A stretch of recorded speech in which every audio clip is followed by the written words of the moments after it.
My name is Anna. I'm 21, and this year, Christmas feels like a heavy pause in the middle of my chaotic, not quite put together life. Between juggling a part-time job and keeping up with college classes, I barely have time to think. That's my excuse for not going home this year, not the real reason, of course. The truth is, I couldn't afford the trip, and even if I could, something about showing up empty-handed felt wrong. Now, here I am, spending my second Christmas in this house.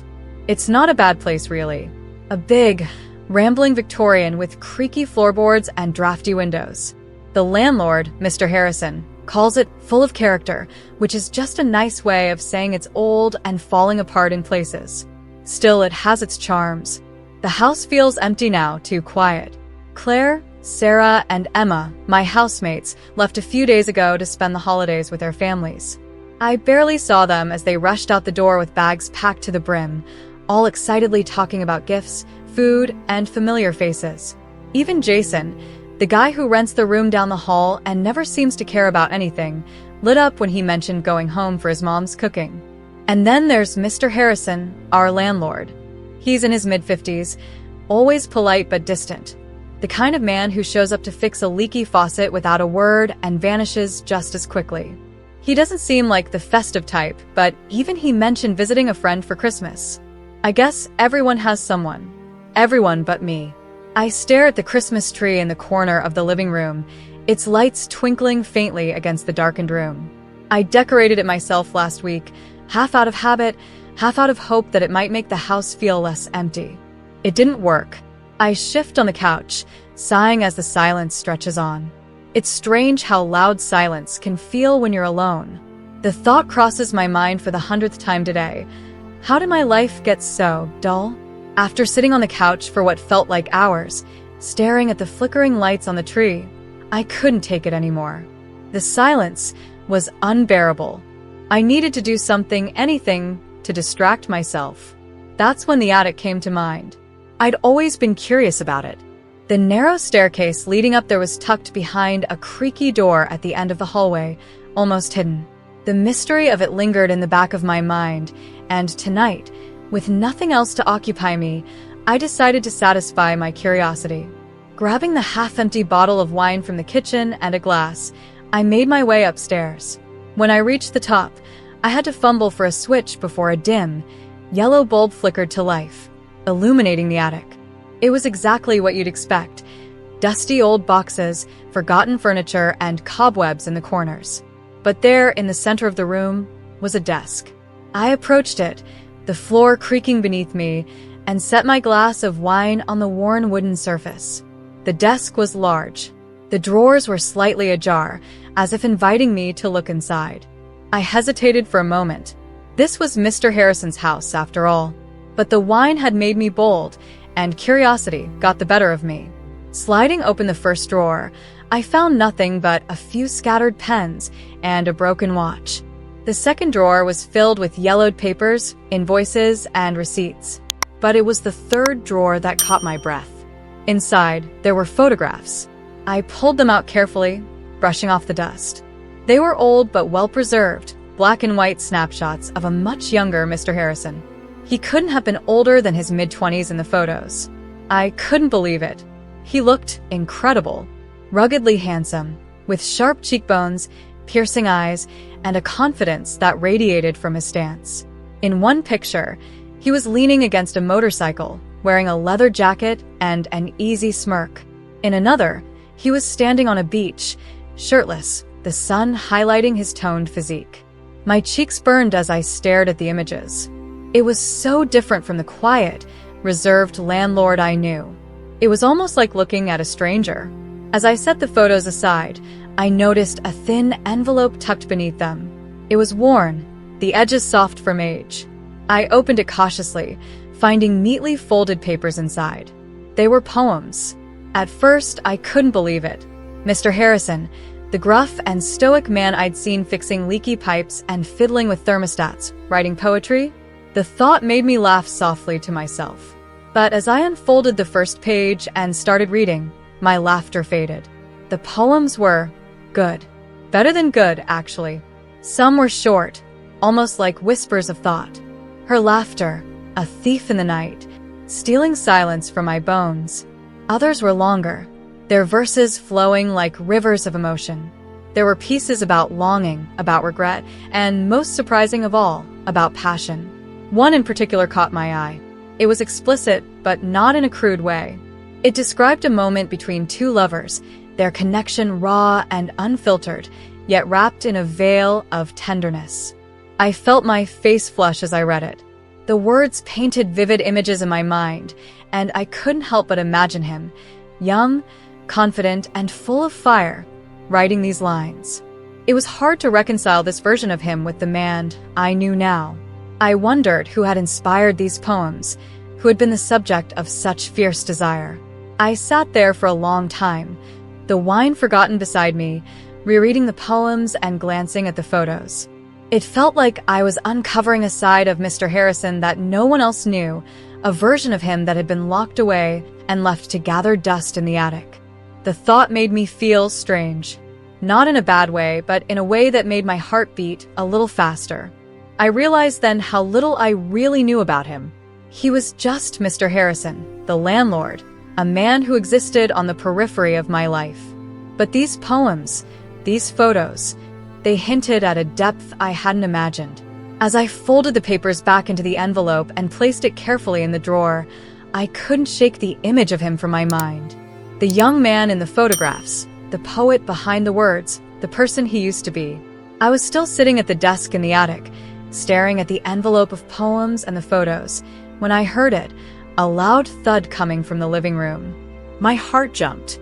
For a moment, I froze, trying to make sense of the noise. It wasn't the sound of something falling. It was heavier, deliberate. My mind immediately jumped to the worst possibility. Someone had broken in. Grabbing the half-empty bottle of wine for some semblance of courage, I made my way down the creaky attic stairs. My breathing was shallow, and every sound seemed amplified in the stillness of the house. When I reached the bottom of the stairs, I peeked into the living room, and that's when I saw him. A man was sitting comfortably on the couch, his legs crossed and his arms resting casually along the backrest. He wore a bright red Santa suit, complete with a fluffy white trim, black boots, and a thick belt. A matching hat sat slightly askew on his head. "Who are you?" I demanded, gripping the wine bottle tightly. "I'm calling the police." The man turned his head toward me and smiled. That kind of smile, the one that could disarm you and make you question your own judgment. His laughter followed, deep and rich, the kind you'd hear from every mall Santa impersonator. "You know who I am," he said, his voice steady and calm, as though he belonged here. I blinked, unsure of what to do. My first instinct was to run back upstairs and lock the door, but something about him, his voice, his presence, rooted me in place.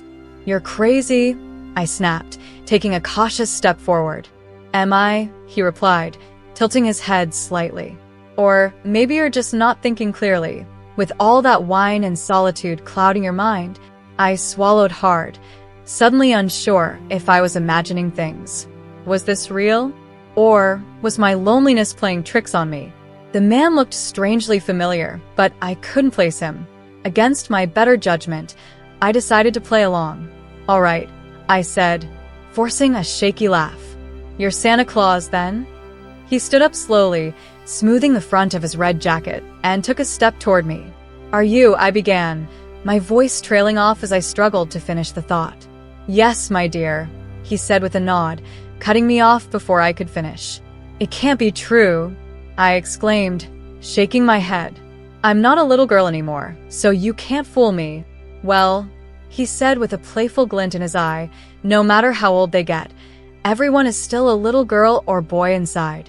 He let his gaze linger on me for a moment, his eyes warm but strangely intense. Then, with a slow and deliberate motion, he reached behind him and pulled out a large red box tied with a golden ribbon.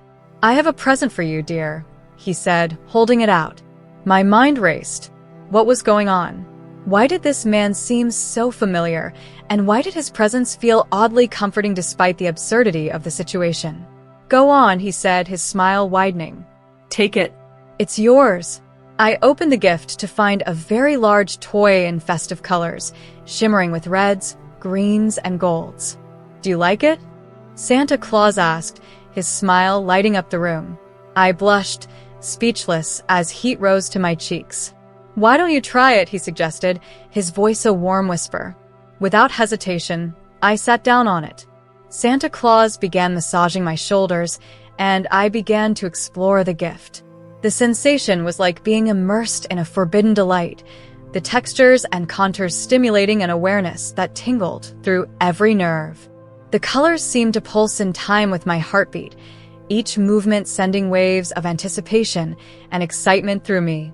It felt like a secret journey, one that promised to unlock hidden desires, the softness and firmness offering a contrast that was both comforting and exciting.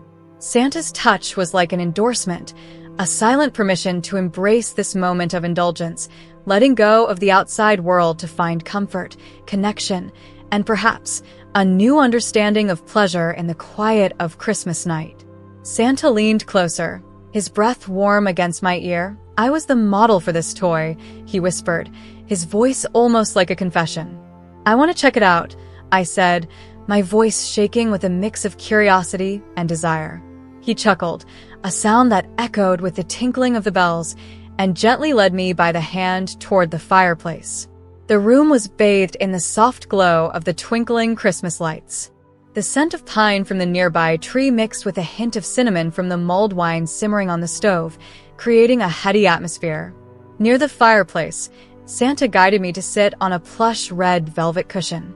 His hands, still firm from the massage earlier, now moved with a different purpose. The heat from the fire warmed our skin, making each touch more intense, more real.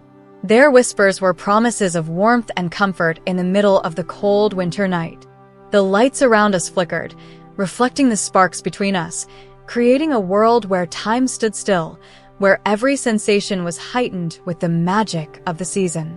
It was a slow dance, our bodies moving in sync with the quiet, joyful rhythm of Christmas.